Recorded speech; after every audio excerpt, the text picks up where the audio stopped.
Morning class. आज मैं आपको चैप्टर 7 पौधों को जानिए।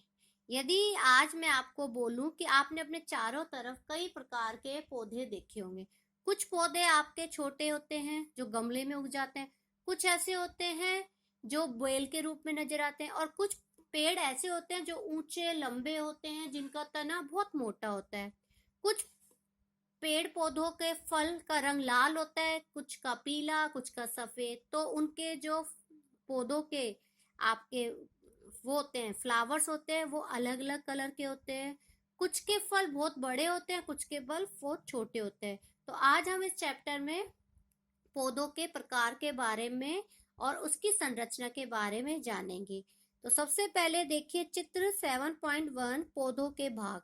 इसमें आपको पौधों के भागों को लिखना है। सबसे पहले आपको ये first, second, third, fourth, fifth मैंने आपको बता दिया, आप लिखेंगे। मतलब आप इस डायग्राम को लेबल करेंगे, मतलब इसके नाम लिखेंगे और कॉपी में सुंदर सुंदर बनाएंगे। अब हम आते हैं कि पेड़ के कितने प्रकार हैं।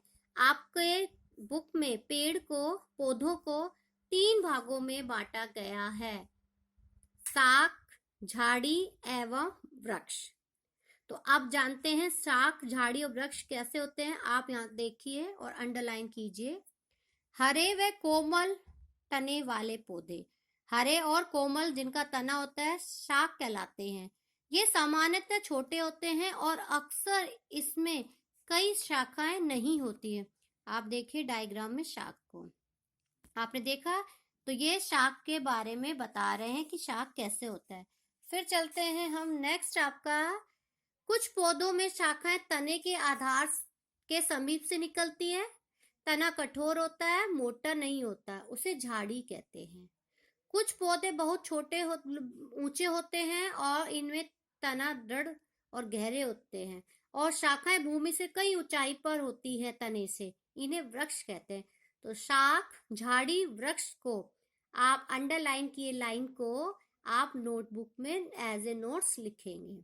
अब हमने देखा इनके अलावा भी हमें कुछ पौधे और दिखाई देते हैं, जैसे कमजोर तने वाले पौधे जो सीधे खड़े नहीं हो पाते और भूमि पर ही फैल जाते हैं। इन्हें विसर्पी लता के नाम से जाना जाता है।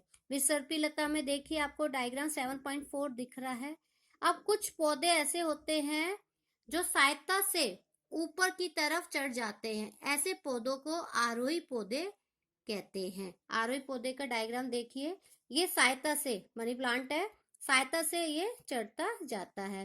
तो आपने देखा होगा ऐसे प्लांट, आपने अपने स्कूल में अपने आसपास देखे होंगे। नेक्स्ट टॉपिक आता है तना, स्टेम। आपने पेड़ पौधों को देखा होगा, पेड़ पौधों की जड़ होती है और जड़ से आपका एक जो स्ट्रक्चर निकल रहता है जिससे उसको आप कह लो खड़ा होता है, उसे तना कहते हैं। आप देखिए डायग्राम दिखा रखा है। तने का क्या काम है आपको हम बताएंगे। क्लास आपको पता होना चाहिए, तना जड़ से जुड़ा होता है।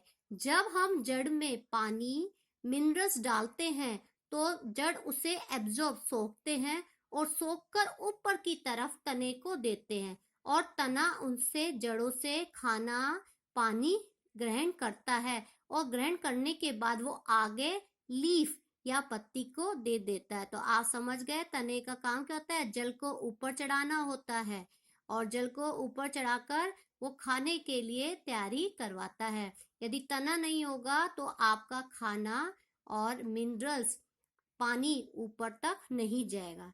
नेक्स्ट आपका आता है लीफ, पत्ती। पत्ती भी प्लांट में एक इम्पोर्टेंट पार्ट निभाती है। जैसे ये है लीफ का डायग्राम, ये लीफ है। तने से जब लीफ जिससे जुड़ी रहती है उससे पर्णवृंत कहते हैं, और इनके बीच में आपके पटल है। आपको लीफ का डायग्राम मैं इंग्लिश मीडियम दूंगी, आप उसे अच्छे से बनाइए, समझिए। तो लीफ तने से जुड़ी रहती है। जिस भाग से वह तने से जुड़ी रहती है उसे पर्णवृंत कहते हैं।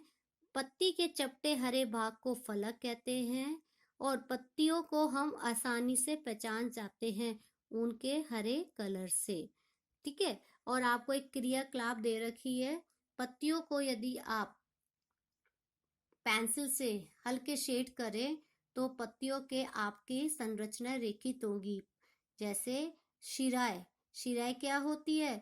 आपके पत्तियों के जो बीच में जो लाइन मिड रिब जाती है उन्हें मध्य शिरा कहते हैं। और जो डिजाइन आपका दोनों तरफ जाल जैसा होता है उसे जालिका रूपी कहते हैं। आप एक लीफ को लेकर उसके ऊपर व्हाइट पेपर पर हल्के से पेंसिल से शेड करेंगे तो लीफ का स्ट्रक्चर बनता है।